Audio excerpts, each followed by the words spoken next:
Leitura inicial de hoje é a continuação da leitura do profeta Oséias. Hoje, 8, 4 a 7, 11 a 13. Recordem que Oséias ontem falou do amor misericordioso do Senhor, o Senhor que desposará Israel, um canto esponsal. Oséias, que tinha casado com uma mulher que o traiu a adultério e que o Senhor pediu que ele acolhesse sua mulher de novo. É um sinal do que o Senhor fez com Israel. Israel pecou por adultério, idolatria, seguiu Baal e o Senhor perdoou. Então, toda a vida do profeta Amós é um símbolo, um sinal da acolhida de Israel por parte do Senhor. Hoje, o que é que diz esse grande profeta do Senhor? Assim fala o Senhor, característica do verdadeiro profeta. Não é ele quem fala, é o Senhor quem anuncia o que quer. Eles constituíram reis sem minha vontade, reis que não seguiram a lei do Senhor, constituíram príncipes sem meu conhecimento e consentimento. Sua prata e seu ouro serviram para fazer ídolos, o que eu tenho dito, idolatria de Israel, e para sua perdição. Recordem que o Senhor tirou Israel do Egito. O Senhor conduziu esse povo no deserto durante 40 anos. Fez o povo entrar na terra prometida, atravessando o rio Jordão, Moisés tendo morrido ao oriente do rio. Durante muito tempo, o Senhor governou o povo por meio de juízes, até chegar ao grande juiz Samuel. E durante o período do juiz Samuel, filho de Ana, aquela que era estéril, e suplicou e pediu um filho, prometendo ao Senhor que consagraria o filho a ele, ao Senhor. Ela teve o filho, seu filho Samuel, ela consagrou a Eli, o sacerdote do templo, consagrou por meio de Eli ao Senhor. E Samuel, então, foi o primeiro grande juiz e profeta no território de Israel. Durante o período do juiz Samuel, Israel pediu um rei. Samuel era contra a instituição da realeza. Então Israel queria um rei, igual aos outros povos. E o Senhor falou a Samuel: eles querem um rei. Pois bem, eles terão um rei. Se o rei for bom, seguir minha lei, tudo irá bem para Israel. Se o rei for um mau rei, a consequência será o exílio. Eles irão para o exílio. Samuel era contra o rei, a instituição da realeza, mas acabou cedendo ao pedido do povo. Escolheu Saul, Davi, Salomão, Roboão e todos os outros. Alguns desses reis foram de acordo com a lei do Senhor, seguiram a lei do Senhor, outros não seguiram. O Senhor aqui, por meio de Oséias, está falando dos reis que não seguiram a sua lei, a lei do Senhor. Eles constituíram reis sem minha vontade. O Senhor não queria a realeza em Israel. Por quê? Porque o Senhor é o único rei, é o único Deus e o único Senhor. O Senhor já sabia de antemão que eles iriam idolatrar. Os reis de Israel iriam idolatrar. introduzindo outros deuses que não existem, outros ídolos que não existem no território de Israel. E a consequência seria o exílio, e aconteceu tudo aquilo que o Senhor predisse por meio dos profetas. Israel do Norte foi para o exílio em 722, 721. Israel do Sul foi para o exílio em 587, 586. Aqui, Oséias, lá pelo ano 800, entre 900 e 800 a.C., profetiza contra a casa desses reis que idolatraram, deixaram o Senhor para seguir outros deuses. Então, o contexto aqui é de idolatria. Constituíram príncipes sem meu consentimento. O Senhor não queria os reis deles, o Senhor não queria os príncipes deles, da casa do norte, nem da casa do sul, porque eram idólatras. Sua prata e seu ouro serviram aos Baals, aos ídolos, aos outros deuses que não são deuses, para sua perdição. A idolatria de Israel conduziu Israel ao exílio. Aí o Senhor fará e fez uma nova aliança quando eles retornam do exílio. Eles perderam, né, a aliança que o Senhor tinha feito com quem? Noé, Abraão, Moisés, né? E institui uma nova aliança com o sangue de Cristo. Hoje, eles não têm mais aliança com o Senhor. Agora é a nova aliança. E não tem por quê? Por causa do pecado de idolatria. Para sua perdição, teu bezerro, ó Samaria, foi jogado ao chão. Bezerro aqui tem dois sentidos. Quando pecavam, ofereciam um touro, um bezerro ao Senhor, matavam o animal, metade para o sacerdote, metade ofereciam em sacrifício ao Senhor, faziam um altar, partiam o animal, queimavam a fumaça daquele animal, metade dele, porque a outra metade era do sacerdote. A fumaça, subia aos céus, e aquele era o sacrifício pelo pecado.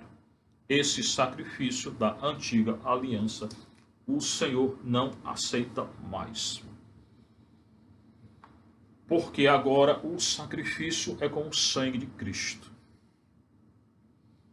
A gente entende isso muito bem na carta aos Hebreus. Agora só tem um sacrifício e um sumo sacerdote, Cristo. Leia hoje aí todinha a carta aos Hebreus.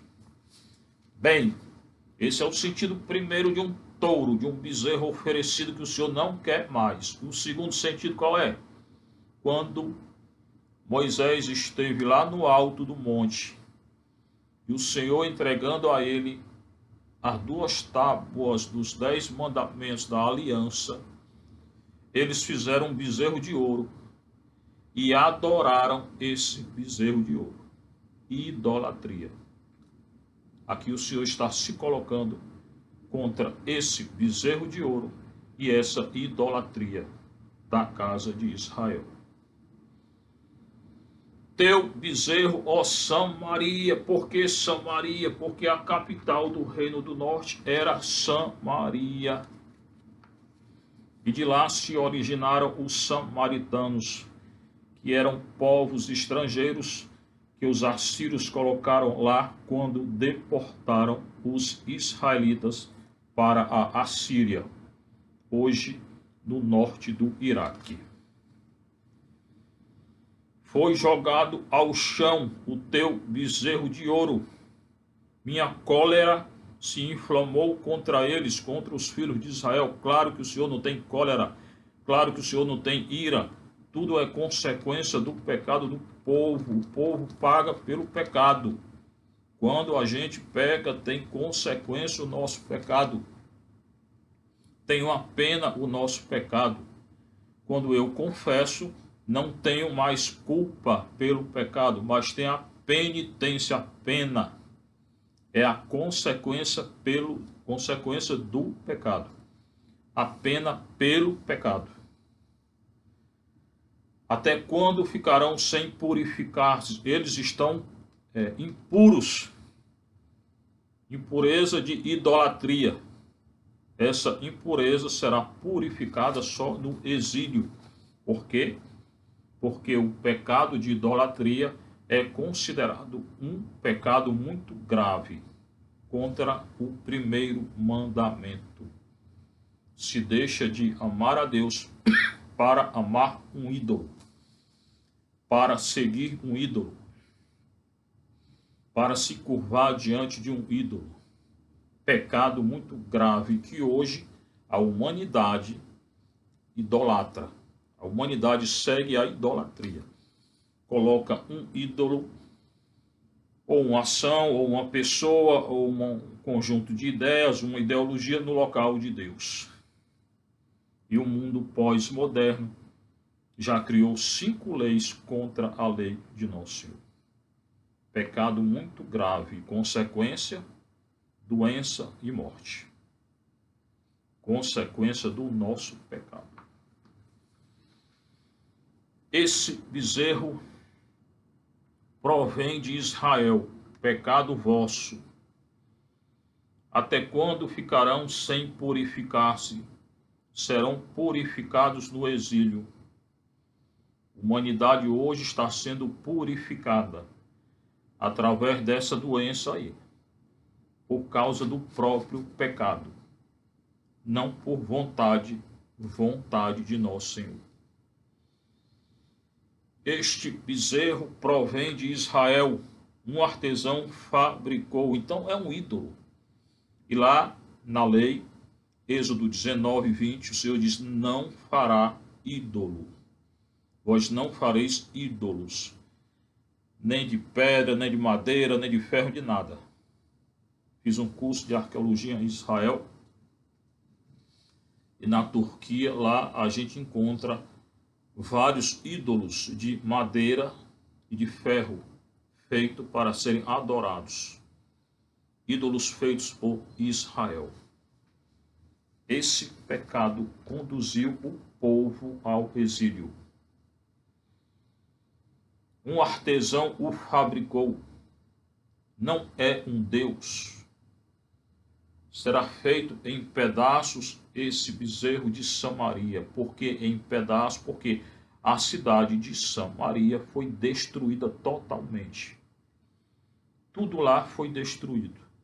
E o povo foi para o exílio por causa desse grande pecado. Semeiam ventos, colherão tempestades. Esse versículo serve hoje para a nossa humanidade. Tá? Nós semeamos ventos de pecado. Carnaval aí no Brasil. O que é que a gente colheu? Vírus.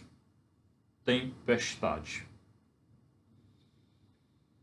Se não há espiga, o grão não dará farinha. E não há espiga boa hoje. Por quê? Por causa do pecado. Linguagem simbólica. Tá? E mesmo que dê, estranhos a comerão. Tudo que Israel semeou, os estrangeiros assírios levaram com eles. Comeram tudo por causa do pecado.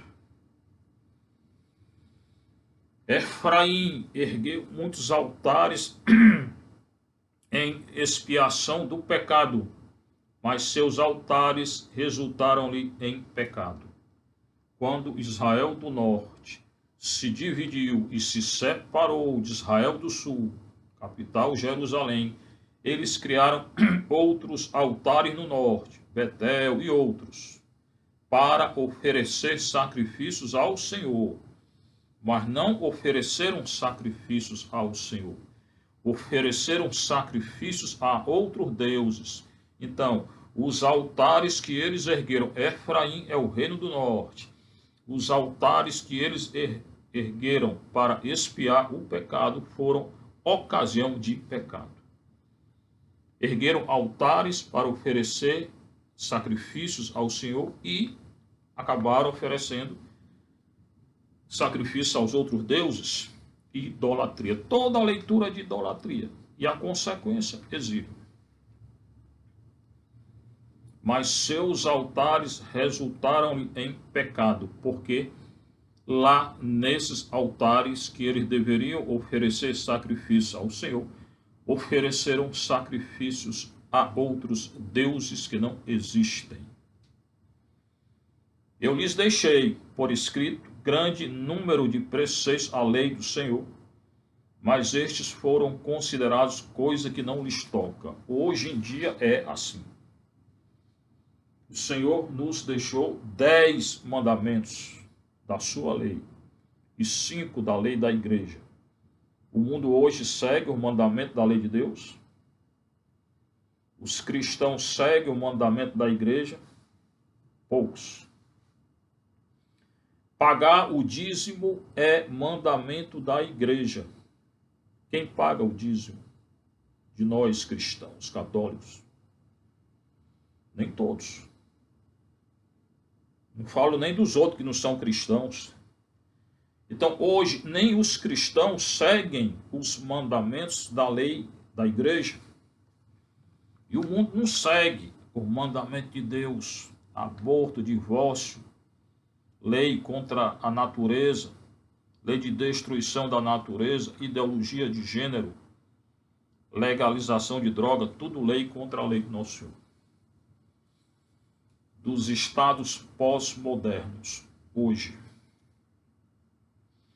Eu lhes deixei por escrito grande número de preceitos, mas estes foram considerados coisa que não lhes toca. A humanidade hoje, Israel, o antigo Israel, não seguiu o antigo Israel, hoje não segue a lei de nosso Senhor.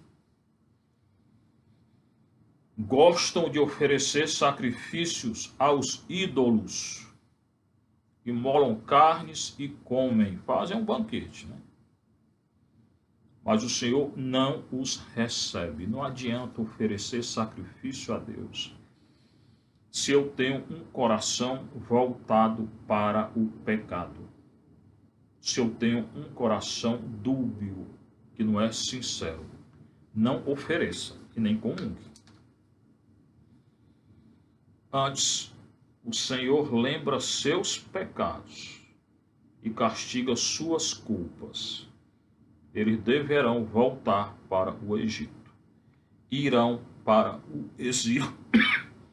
Oséias profetizou isso antes do exílio. E aconteceu. Deverão voltar para o Egito. O Egito aqui, que ele está falando, é a Assíria, é o exílio. E eles foram para o exílio. Consequência do pecado de idolatria e consequência por oferecer sacrifício ao Senhor com um coração iníquo. Tá? Não eram sinceros. Um coração falso. Cuidado com a falsidade do nosso coração. Nunca seja falso diante de nosso Senhor. O Senhor não gosta de quem é falso. Então, eles ofereciam sacrifício ao Senhor e corriam atrás dos outros deuses. O Senhor está anunciando que irão para o exílio e foram para o exílio. O Senhor recorda seus pecados, ele é justo e castiga suas culpas. Volto a dizer, não é castigo, é consequência do pecado da humanidade. De consequência do nosso pecado. E cada um tem que confessar. Então, leitura muito forte que serve para a humanidade hoje. A consequência do pecado é mais pecado. E é o exílio. O que é o exílio? o afastamento do Senhor. O pecado mortal leva a alma e a pessoa a se afastarem do Senhor, se afastarem do Senhor, e conduz à morte. Consequência do pecado, vírus, doença, morte, guerra, tudo. Violência, caos. Hoje está aí, né? Só questão do vírus, não. Caos social, econômico, político, desordem total. Consequência de quê? Do pecado da humanidade. Tem jeito? Tem, eu tenho dito. Qual é o jeito de melhorar tudo isso? Conversão. Lute, irmão, irmã, pela sua conversão. E reze por aqueles que não estão e não são convertidos. Bora rezar pelos pecadores, pela conversão dos pecadores. Quando eu estive lá em Roma durante 12 anos, eu ia a Medjugorje 2 vezes por ano. Conheci Miriana, Visca e Iakov, 3 dos videntes. Miriana dizia sempre, me hospedava na casa de um parente de Miriana. Ela dizia que a missão dela era rezar pelos ateus, para evitar o castigo. Então, bora rezar pelos ateus e por todos os pecadores. Evitar o castigo não, porque já volta a dizer, é consequência do pecado. Então, tem jeito de evitar essa consequência aí? Ainda tem. Ou então, de minorar, tá? Para que essa consequência não seja tão grave. Qual é o jeito? Conversão.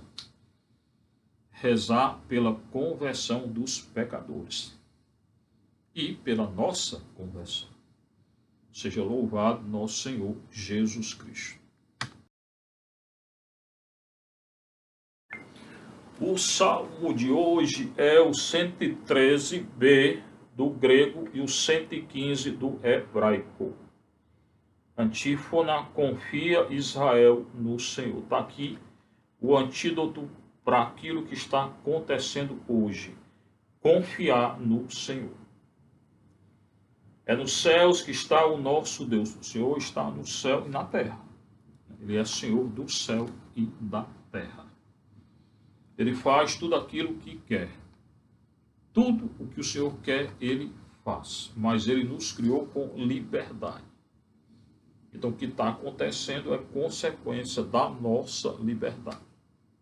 O Senhor está permitindo. Tá? Mas é Ele quem dirige a história. É o que está dizendo aqui esse salmo. Não é?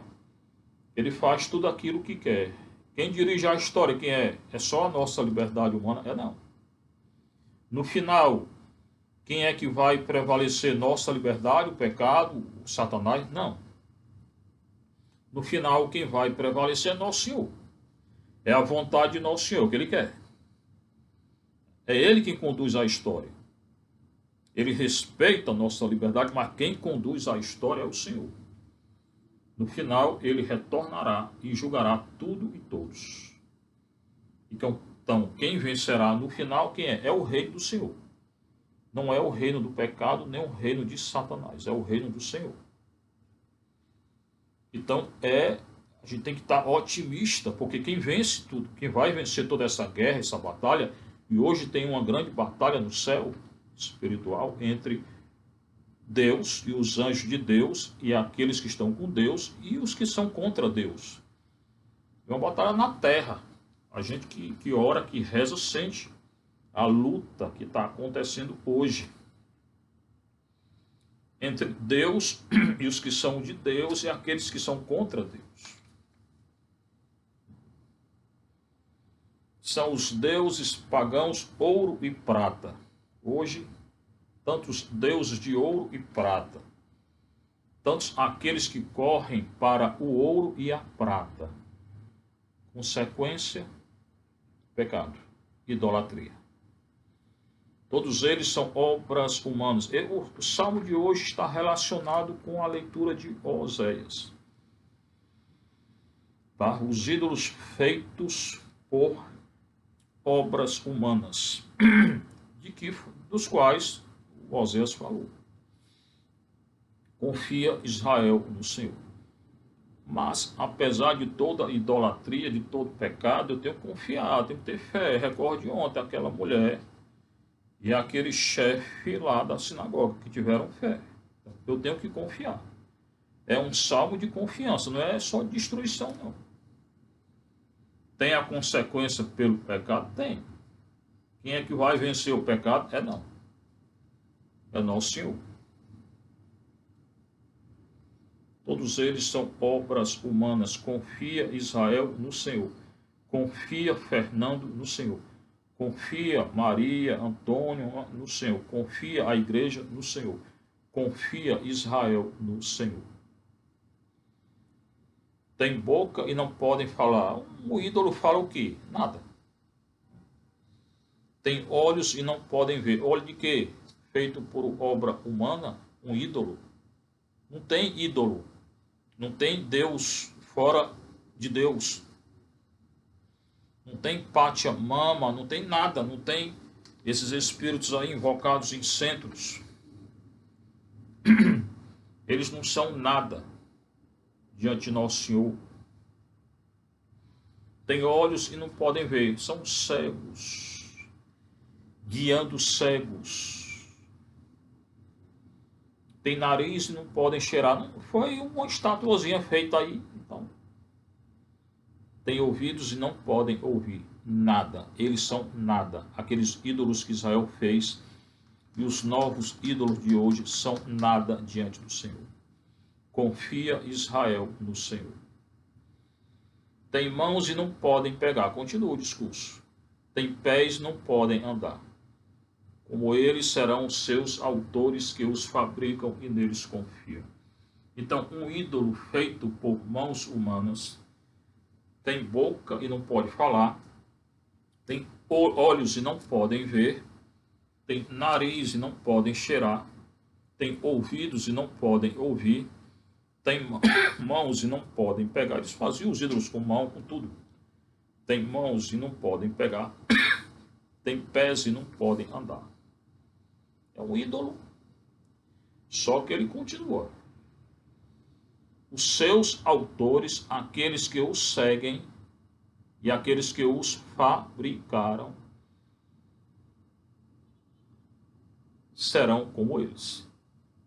Serão como ele. Então, quem adora e segue um ídolo ou uma doutrina qualquer contra a lei de Deus, não vai poder andar porque está andando no caminho errado, não vê, não olha. É um cego.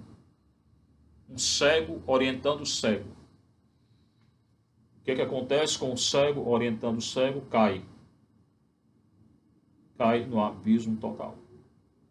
Como eles serão seus autores, não vão poder pegar, não vão poder andar na estrada correta, não vão poder cheirar, não vão poder ouvir, não escutam a verdade, não podem falar, porque o que fala é mentira, e não podem ver, são cegos guiando cegos. Todos aqueles que seguem os ídolos ficarão igual um ídolo, perdido. Confia Israel no Senhor. Ele é teu auxílio e escudo. Então, nós que não confiamos nos ídolos, nós confiamos em quem? No Senhor. E aqui a imagem do Senhor qual é? Ele é nosso auxílio. Você está com uma grande dificuldade hoje? Peça auxílio ao Senhor. O Salmo é claro, está dizendo que o Senhor é nosso auxílio e é nosso escudo. Por que escudo? É uma imagem da guerra. O Senhor é o Senhor da guerra. Recorda lá a guerra entre Israel, os filisteus, Davi e Golias. Golias lá todo cheio de couro. O escudo de Davi qual era? O Senhor. O Golias cheio de armadura, o Davi só com a funda. Então, o Senhor é o nosso escudo. O Senhor é a nossa proteção. A Ele nós confiamos e entregamos tudo. Confia Arão no Senhor, confia Fernando no Senhor, confia Israel no Senhor, confia igreja no Senhor. Ele é teu auxílio e teu escudo. Então, é um canto, é um salmo de confiança. Hoje tem tanta idolatria, hoje tem tanto pecado, mas eu tenho que confiar no Senhor. Apesar de toda a fraqueza que a gente sente, cansaço, tal e tal. Em definição, caos econômico, social, pessoal, psicológico, espiritual. O que o Senhor está dizendo para nós nesse caos hoje? Confia, Israel, no Senhor. Apesar de todo caos, toda desordem hoje, confia no Senhor. Entrega ao Senhor tudo. Ele é teu auxílio e teu escudo. Nunca esqueça que o Senhor é nosso auxílio, Ezer, em hebraico, e é nosso escudo. É o Senhor da guerra que já venceu essa guerra de hoje. Seja louvado nosso Senhor Jesus Cristo, para sempre seja louvado. Confia, Israel, no Senhor. Agora o Evangelho.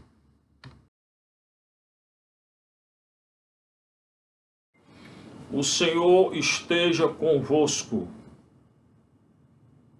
Proclamação do Evangelho de nosso Senhor Jesus Cristo, segundo Mateus. Hoje, Mateus 9, 32 a 38, com muita atenção.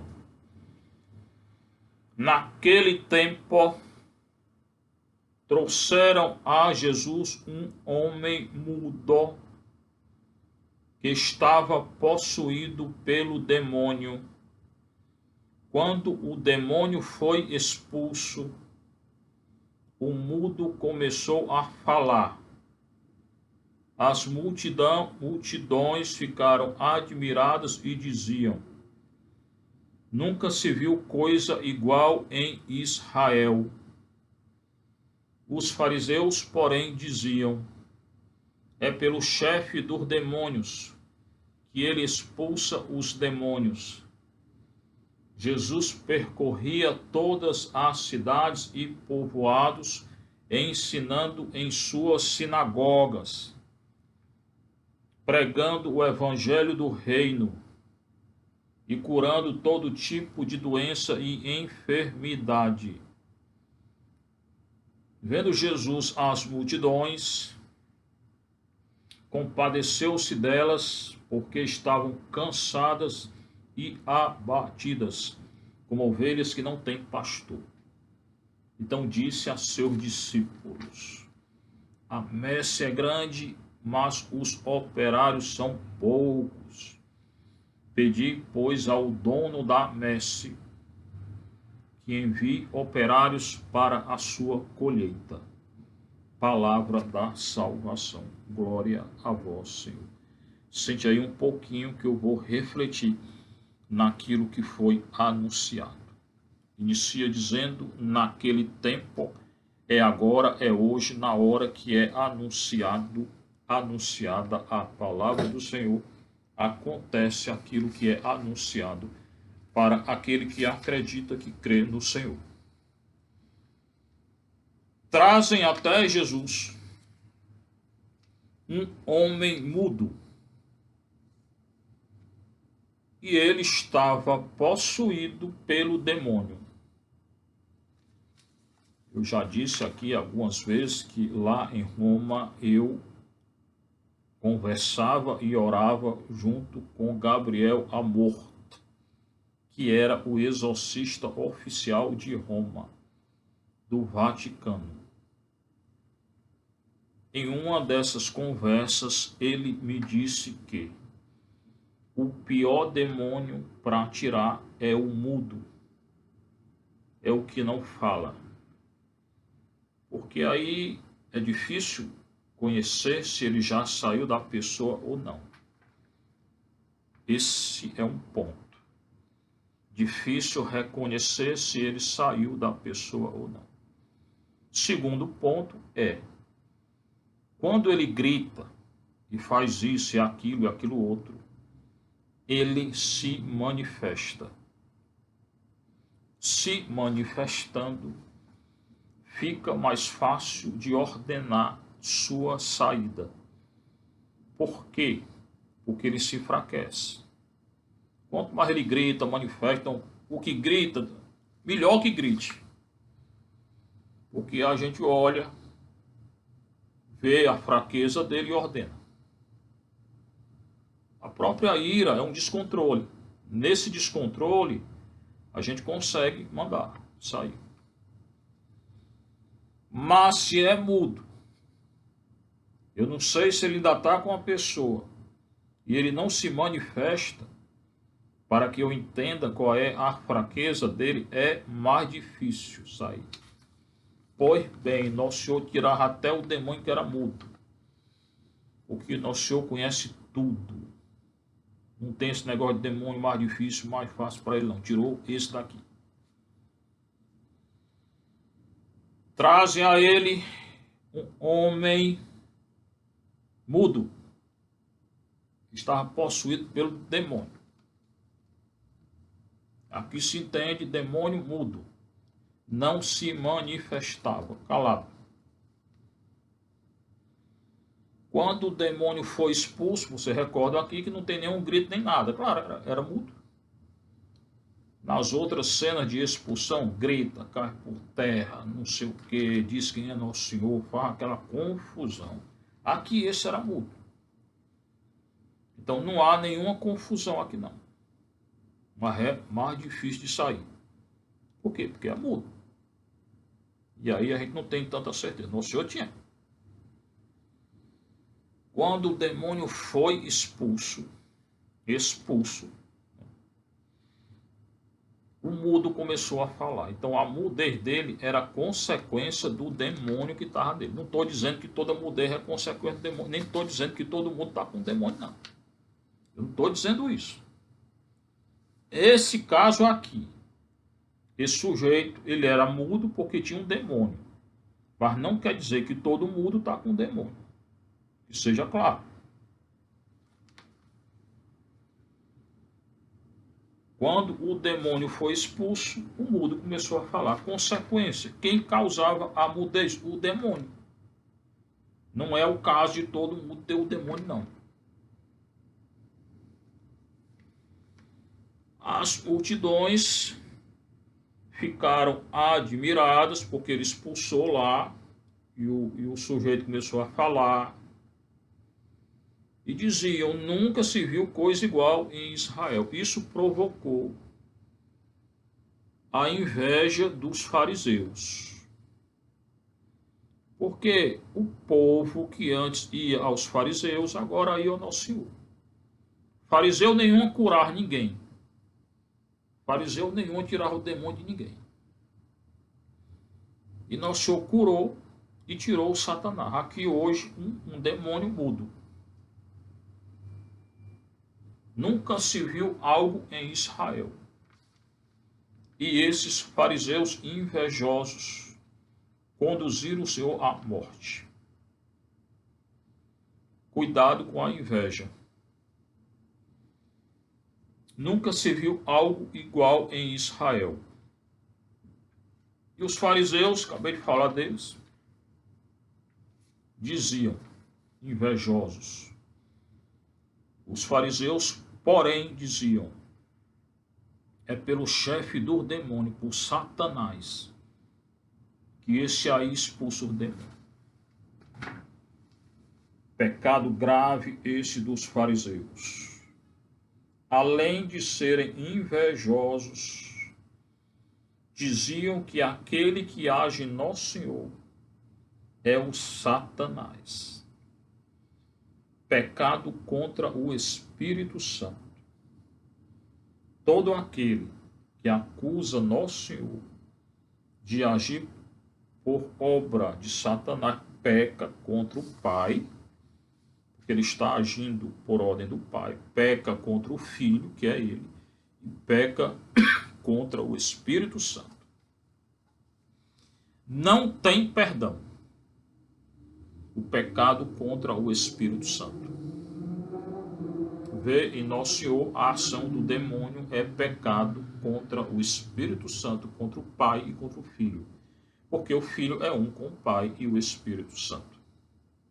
É o mesmo que dizer que o Pai está com o Pai é o demônio e o Espírito Santo age por ação do demônio. Pecado muito grave, cuidado.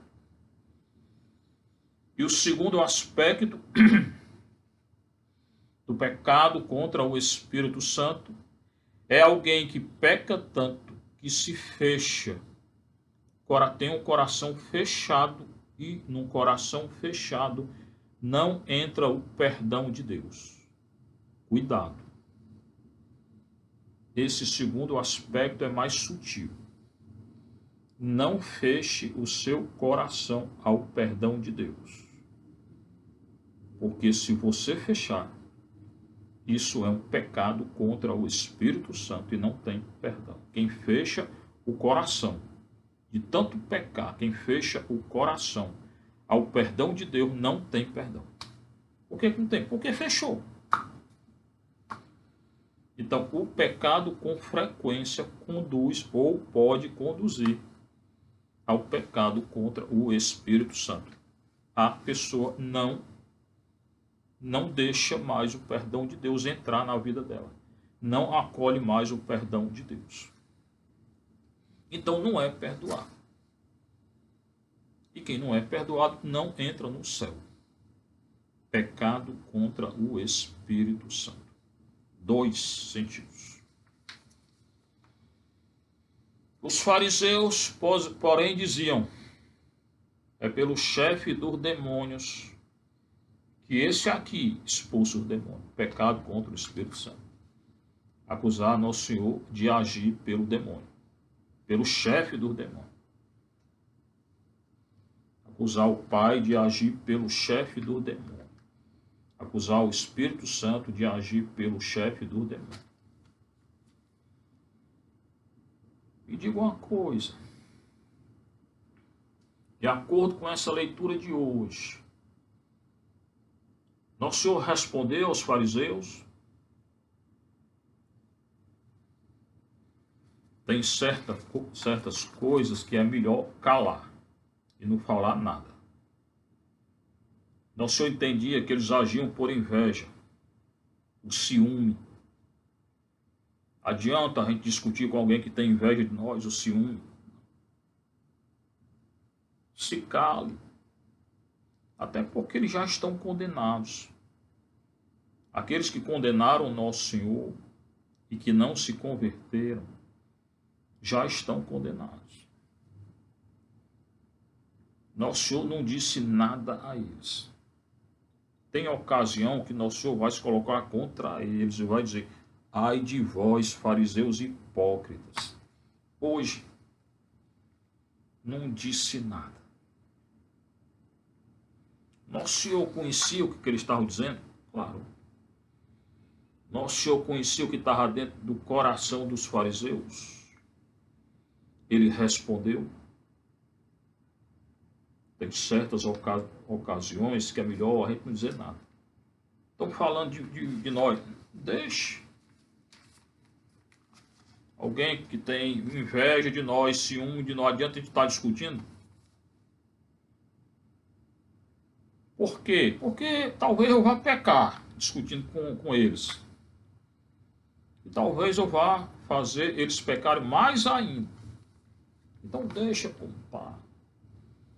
Tem ocasião que é melhor deixar como está. Vai entregar a Deus. Não reaja mal com mal, mas entregue a Deus. A situação é muito difícil, e qualquer situação, entregue a Deus. Diga a Nosso Senhor: eu não vou responder a esse julgamento, a isso que estão dizendo. Mas responde tu, Senhor. Peça a Deus que responda. E Deus responde. Se você não responder uma injustiça, entregar a Deus, Deus vai responder àquele que fez a injustiça, ou que disse algo. E a resposta de Deus é muito forte. Tenho experiência disso. Aí o Evangelho já narra outra coisa. O Senhor não disse nada a ele, narra outra coisa, outro fato. O Senhor não diz nada a ele. Expulsou lá o demônio do mundo, né? Falaram dele, não disse nada. Jesus percorria todas as cidades e povoados ensinando em sua sinagoga. Então ele ensinava, era o doutor, o mestre, o doutor da lei é ele. Não é o judeu. Tá? O judeu se considerava o doutor de quê? De nada. O doutor aqui que é Nosso Senhor. Ele é o professor, ele é o doutor. Quem ensina? Ele. E ele ensina o quê? O que ele quer. Então, o doutor, o professor aqui é Nosso Senhor. Percorria todas as cidades e povoados, ensinando em sua sinagoga. Por que ele ensinava em sinagoga? Porque não tinha escola, não. A criancinha judaica, judia, ela estudava na sinagoga, decorando a lei. Em que língua? Hebraico. Falava aramaico, mas lia em hebraico. Estudava a Torá, que é a Torá, a lei deles, a sagrada escritura deles. Em que língua? Hebraico. Então, Nosso Senhor lia hebraico. Lucas 4 entrou na sinagoga em um dia de sábado e leu Isaías 61. Está lá. Vá lá ler Lucas 4. Falava o que? Aramaico. Talitacum. Talitacum. Tá? Falava aramaico, lia em hebraico. Isso é certo. O evangelho foi escrito em grego. Tá? Porque a cultura era grega. Mas Jesus falava aramaico e lia em hebraico. Ensinando em sua sinagoga, porque a sinagoga era a escola deles. Então, era lá que ele ensinava, era a universidade deles. Pregando o evangelho do rei. Então, o que é que ele ensinava? O evangelho. E qual era o evangelho que ele ensinava? Mateus, Marcos, Lucas, João, nenhum. Ensinava ele. O evangelho é ele. Os evangelistas que escreveram sobre ele. Ele ensinava o evangelho, ensinava ele, porque ele é o evangelho do Pai. Ele é a boa nova do Pai. Evangelion, evangelho, boa nova. A boa nova é ele. Então ele falava do reino de Deus, aquilo que ele viu em Deus, com Deus. Ele anunciou tudo, anunciava tudo. Que ele viu e ou escutou de Deus. Ele revelou acerca da igreja, da lei de Deus, do comportamento que cada um de nós tem que ter contra os inimigos, não retribuir, fazer o bem.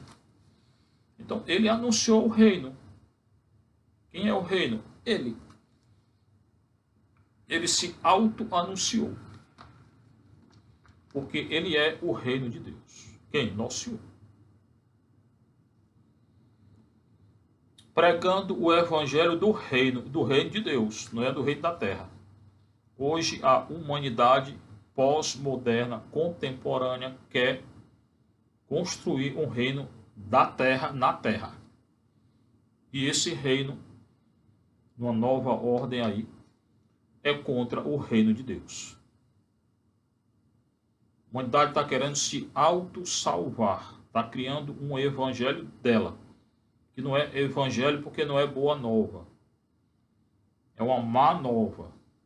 Não é a boa nova. E por que eu digo que é uma má nova, que é aquilo que a humanidade está fazendo? Porque são leis contra a lei do Nosso Senhor. Aquelas 5 leis que toda hora eu estou dizendo. Então isso me faz afirmar que a humanidade não segue o evangelho. Segue uma outra lei aí que eles estão criando. Construindo um reino na terra. Uma nova ordem aí, contra o reino de Deus. Isso é claro, hoje. e curando todo tipo de doença e enfermidade. O Senhor curava? Claro. Agora, a cura física é sinal de quê? Da cura do coração, do perdão. A maior cura que o Senhor veio trazer, qual foi? O perdão do pecado, dos pecados. Para demonstrar que ele tem autoridade e poder de perdoar o pecado, ele cura o físico. Para demonstrar que ele é Deus, ele expulsa o demônio. Porque o demônio é contra Deus. Se é contra Deus, é contra ele. Se é contra ele, ele expulsa. O mal não pode conviver com o bem. Mas o mal e o bem não são duas forças opostas, iguais, antagônicas, aí como tem teoria de hoje em dia. Aquele círculo preto e branco lá, que tem aquele S lá, aquilo é um maniqueísmo. Para dizer que hoje tem duas forças, o bem e o mal, antagônicas, iguais entre si. Não. Que tem um bem e o mal tem. Mas que o bem é contra o mal, mas o bem é muito superior ao mal. Não é igual, não. O bem é nosso Senhor. O bem é o Pai que criou tudo, o Espírito Santo. O mal não chega nem perto. Satanás hoje está aí reinando porque a humanidade, o homem deu poder a ele. Então, hoje é o reino do pecado do homem, da humanidade do Satanás, mas não tem poder nenhum diante do nosso Senhor. Nosso Senhor está deixando para purificar a humanidade do pecado da própria humanidade. Mas quem vai vencer, quem já venceu isso foi nosso Senhor. No final, ele retornará, julgará tudo e todos. Satanás aí já está condenado. Aqueles que estão com ele já estão condenados. E a humanidade, se colocar do lado dele, se condenará. Então não é duas antagônico, é o bem e o mal, mas o bem é muito superior. São forças iguais, não. Fique muito claro. Aquele círculo que tem um S e tem a parte branca, a parte preta. Nova era. Se fossem duas forças iguais, não são. O bem é muito maior do que o mal. E o bem é uma pessoa. Ou é um Deus e três pessoas. O Pai, o Filho e o Espírito Santo. E hoje o representante desse bem é a Igreja Católica. Não desse bem, desse Deus uno e trino é a Igreja Católica. Então o bem é muito superior. Nós já vencemos a guerra. Nós, na igreja. Junto com Nosso Senhor e Nossa Senhora. Nenhum mal é igual ao bem. Nenhum. Que isso fique muito claro. Então fique tranquilo. Nós já somos vitoriosos. Nenhum mal vencerá a Igreja Católica. As portas do inferno não prevalecerão. Tá?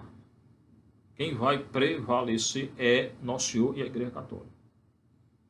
O vírus não vencerá. Quem vence é Nosso Senhor e a Igreja Católica. O vírus não prevalece. Quem prevalece é a Igreja Católica. Vendo Jesus as multidões, compadeceu-se delas, porque estavam cansadas e abatidas. O Senhor tem compaixão. O que é compaixão? Paixão é sofrer. Quando uma pessoa está apaixonada, sofre. E compaixão, sofrer com. O Senhor sofre com quem sofre. Isso é a compaixão, que é a misericórdia. Quando você vê a dor de alguém, você sente a dor desse alguém. Você vê alguém catando lixo para comer, uma criança que sem ter nada para comer, você tem compaixão. Você sente a dor de quem tem fome. E nós que temos tanto, né? Isso é compaixão. Madre Teresa de Calcutá tinha muita compaixão. Então o Senhor tinha compaixão de quem? Da multidão, das multidões. Por quê? Ele diz aqui.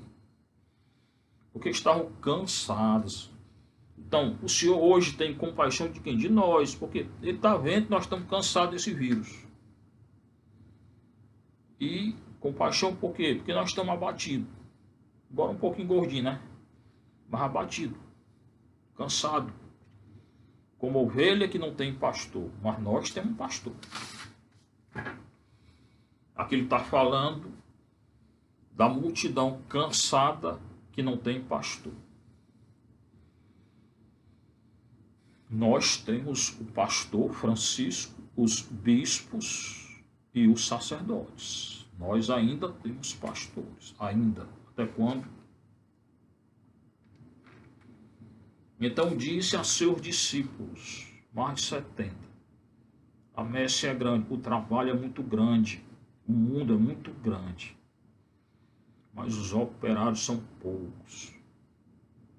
Pedi ao dono da messe para que envie operários para a sua colheita. O mundo, para ser evangelizado, é muito grande. Precisa de sacerdote, de operário. E de leigo também, leigo bom, bons leigos. Pedi ao dono da messe. Quem é o dono da messe? Nosso Senhor, é o Pai de nosso Senhor Jesus Cristo. Pedi a Deus Pai que mande operário, mas que mande bons operários. É claro, Deus é bom, vai mandar quem é bom. Bons operários para a messe. Então, irmão, reze para que o Senhor mande operários para a messe, mas bons operários. Tá? E no final ele diz uma coisa muito séria, que eu não sei se você prestou atenção. Pedi, pois, ao dono da messe, o Pai, que envie operários para a sua colheita. Ele não falou messe no final, para a sua colheita. A colheita acontece quando? No final dos tempos. E segundo o Evangelho de Mateus, no final do mundo. Quando o Senhor virá, retornará para julgar tudo e todos. Ele está hoje dizendo aqui com o Evangelho dele, para que a gente ore, para que o Pai envie operários para a colheita do final do mundo. Hoje é o final dos tempos. Ainda não é o final do mundo. A cada dia se aproxima, claro. O dia ninguém conhece. A oração de hoje é essa. É uma oração muito séria. Pedir ao Pai que envie operários para a sua colheita, para o final do mundo. Seja louvado nosso Senhor Jesus Cristo, sua mãe Maria Santíssima.